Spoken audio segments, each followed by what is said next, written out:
Bonjour tout le monde. Alors, on va travailler ensemble sur l'activité numéro 2. Déterminer dans un tableau les différents modes de transport des éléments détritiques comme les siltes, l'argile, le sable et les graviers par un courant, soit par le courant d'eau ou bien par le vent, courant d'air. Alors, comme vous voyez dans le document, qu'est-ce qu'il montre ce document-là? Il montre les différents modes de transport des éléments détritiques. Alors, si vous voyez les éléments de grande taille, et où il existe les éléments de grande taille? Dans le fond. Alors, ils sont transportés dans le fond par glissement ou bien par l'enroulement. العناصر الكبيرة القد تنقل متدحرجة في القعر. Alors que les éléments de moyenne taille se transportent par saltation comme le sable et comme l'argile. Très bien, comme le sable, pardon, par saltation.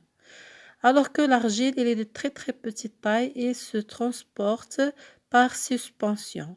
Très bien. Alors, mode de transport طريقة النقل.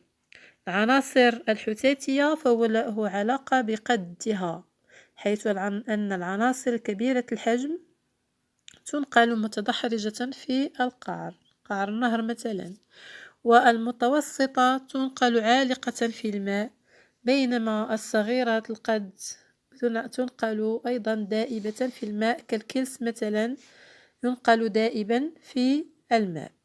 Très bien. Alors, voilà ici pour le vent. Selon leur taille, les éléments sont transportés par le vent également par suspension, par saltation ou par l'enroulement ou bien traction. Très bien. Alors, comme vous voyez ici, on a des documents qui montrent les différents modes de transport par le vent. Alors, voilà la réponse. Les éléments détritiques et leur mode de transport. Comme les siltes et l'argile, ils sont transportés par suspension. Le sable par saltation, les graviers par glissement ou bien par l'enroulement. Conclusion, le transport des différents éléments dépend de la taille des particules et aussi il dépend de force du courant d'eau.